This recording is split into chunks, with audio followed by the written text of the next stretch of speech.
నేడు టీడీపీ విస్తృత స్థాయి సమావేశం కానుంది. సీఎం చంద్రబాబు అధ్యక్షతన భేటీ జరగనుంది. రాష్ట్ర కమిటీ ఏర్పాటు, భవిష్యత్ కార్యాచరణపై చర్చించనున్నారు. కూటమి ప్రభుత్వ ఏడాది పాలనపై సమావేశంలో చర్చించనున్నారు. జూలై 2 నుంచి వినూత్న ప్రచారానికి శ్రీకారం చుట్టనున్నారు. ఇక ప్రజల వద్దకు ఎమ్మెల్యేలు, మంత్రులు వెళ్లనున్నారు. ప్రభుత్వ పథకాలను ప్రజాప్రతినిధులు వివరించనున్నారు.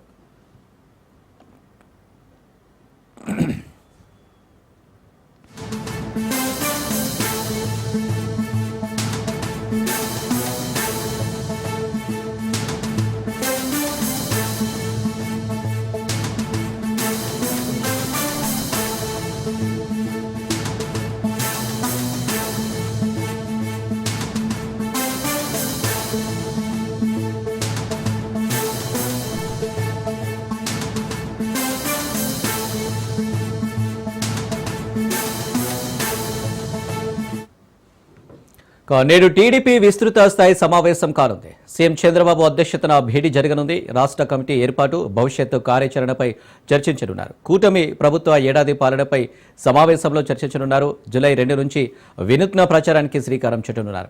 ప్రజల వద్దకు ఎమ్మెల్యేలు, మంత్రులు వెళ్లనున్నారు. ప్రభుత్వ పథకాలను ప్రజాప్రతినిధులు వివరించనున్నారు.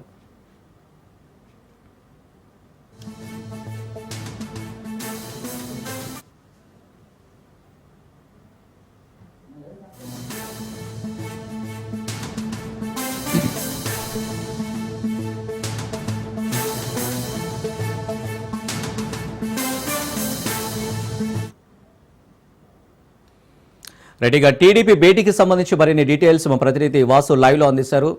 వాసు, సీఎం చంద్రబాబు అధ్యక్షతన భేటీ జరుగుతుంది. ఈ భేటీలో ముఖ్యంగా ఏ అంశాలు చర్చకొచ్చే అవకాశం ఉంది? Thank you Anil. అయితే ఈ రోజున 11 గంటలకు ఏపీ సీఎం చంద్రబాబు నాయుడు మంగళగిరిలోని కేంద్ర టీడీపీ కార్యాలయంలో కూడా ఈ రోజున ఎమ్మెల్యేలతో సమావేశం కానున్నారు. 164 మంది ఎమ్మెల్యేలు, 11 నియోజకవర్గాలకి సంబంధించిన ఇన్ఛార్జీలతో కూడా ఈ రోజు సమావేశం కానుంది. అయితే ఒక సంవత్సరం నుంచి కూడా ప్రధానంగా ఏపీ సీఎం చంద్రబాబు నాయుడు ఈ ఎన్డీఏ కూటమి ఆధ్వర్యంలో కూడా అంటే రాష్ట్రానికి పెట్టుబడులు ఎలా తేవాలి, నిరుద్యోగ సమస్యను ఎలా నిర్మూలించాలి, దీంతో పాటుగా ప్రధానంగా చూసుకుంటే గనక అమ్మఒడి పథకం ద్వారా అంటే పిల్లలకి ఏదైతే విద్యా దీవెన ఇటువంటి పథకాల ద్వారా కూడా ఎలా ప్రజల్లోకి ముందుకు పోవాలని చెప్పేసి కూడా కూలంకషంగా చర్చించారు. మరొకవైపు చూసుకుంటే కనుక పార్టీ కార్యకర్తలకి అలాగే నాయకులకి కూడా కొంతమేర న్యాయం చేయవలసిన పరిస్థితులు ఉన్నాయని చెప్పేసి కూడా మొన్న జరిగిన మహానాడు సమావేశంలో కూడా ఆయన కూలంకషంగా నాయకులతో కార్యకర్తలతో చర్చించడం కూడా జరిగింది. అయితే ఒకవైపు రాష్ట్రాన్ని అభివృద్ధి పదంలో పయనింప చేయడంతో పాటుగా మరొకవైపు చూసుకుంటే కూడా క్యాడర్లోనూ కింది నాయకుల్లో కార్యకర్తల్లో కూడా మరింతగా పార్టీని బలోపేతం చేసే అంశాలను కూడా కీలకంగా పరిగణలోకి తీసుకోవాల్సిన పరిస్థితి ఏర్పడింది. అయితే గత 15 రోజుల క్రితం ఒక సర్వే ప్రకారం ఈ టీడీపీలో కొంత నిరాశాజనకంగా ఉంది. కార్యకర్తలు, నాయకులు కూడా కొంత ఆత్మవిశ్వాసం సడలిపోతున్నారు. దీని కారణంగా గతంలో నెగ్గిన టీడీపీ సీట్లోనే మరలా ఎలక్షన్ పెడితే వస్తే కనుక పరాజయం పాలయ్యే కనిపిస్తుందని చెప్పేసి కూడా ఆ సర్వే ఆధారంగా ప్రధానంగా చర్చలు జరుపుతున్నట్టు కూడా తెలుస్తోంది. అయితే కొద్ది రోజుల క్రితం అంటే మహానాడుకి ముందు ఏపీ సీఎం చంద్రబాబు నాయుడు కీలక నేతలతో, సీనియర్ పార్టీ నేతలతో కూడా సమావేశమయ్యారు. ప్రస్తుతం ఈ టీడీపీ పార్టీ ఐజీఆర్ఎస్ ద్వారా కూడా కొన్ని మాటల ద్వారా కూడా కొన్ని వివరాలు సేకరిస్తోంది. దీంట్లో ఎప్పటికప్పుడు అంటే ఏపీ సీఎం చంద్రబాబు నాయుడు నాయకులతోనూ కార్యకర్తలతోనూ నేరుగా మాట్లాడడం జరుగుతుంది. ఈ మాట్లాడుతున్న సమయంలోనే అయితే తమకు సముచిత స్థానం లేదని, చాలా మంది ఎమ్మెల్యేలు కూడా తమని పట్టించుకోవడం లేదని కార్యకర్తలు, నాయకులు ఆరోపిస్తున్నారు. అయితే గత 5 సంవత్సరాల్లో వైసీపీ హయాంలో తాము అనేక కష్టాలు పడ్డామని, కుటుంబ సభ్యులను కూడా కోల్పోయామని, ఈ నేపథ్యంలో తమ పైన కూడా అక్రమంగా కేసులు బనాయించారని, ఆ కేసుల పరిధిలోనే కోర్టులకు తిరగవలసి వస్తుందని చెప్పేసి కూడా ఏపీ సీఎం చంద్రబాబు నాయుడు దృష్టికి తీసుకెళ్లడం కూడా జరిగింది. అయితే ఒకవైపు ఆంధ్రప్రదేశ్ని అభివృద్ధి పదంలో పయనింపజేయడం, మరొకవైపు చూసుకుంటే కనుక తనను గెలిపించిన అంటే అఖండ మెజార్టీతో 161 సీట్లతో గెలిపించి 164 సీట్లతో గెలిపించిన కార్యకర్తలు, నాయకులే కూడా పార్టీకి కీలకమనే దృష్టి కూడా చంద్రబాబు నాయుడు రావడం కూడా జరిగింది.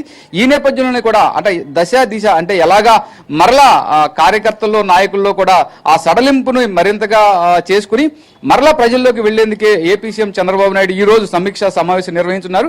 అయితే గత సంవత్సరం నుంచి కూడా ఆంధ్రప్రదేశ్ అమరావతి రాజధాని ఏ రకంగా 5 సంవత్సరాల నుంచి కూడా ఏ రకంగా నష్టపోయింది, ప్రస్తుతం మరలా 1 సంవత్సరం నుంచి కూడా దీనిని అభివృద్ధి చేయాలనే దృక్పథంతో కూడా ఎన్డీఏ, మోడీ, చంద్రబాబు నాయుడుతో కలిసి పలు అభివృద్ధి పథకాలకు కూడా శ్రీకారం చుట్టడం కూడా జరిగింది.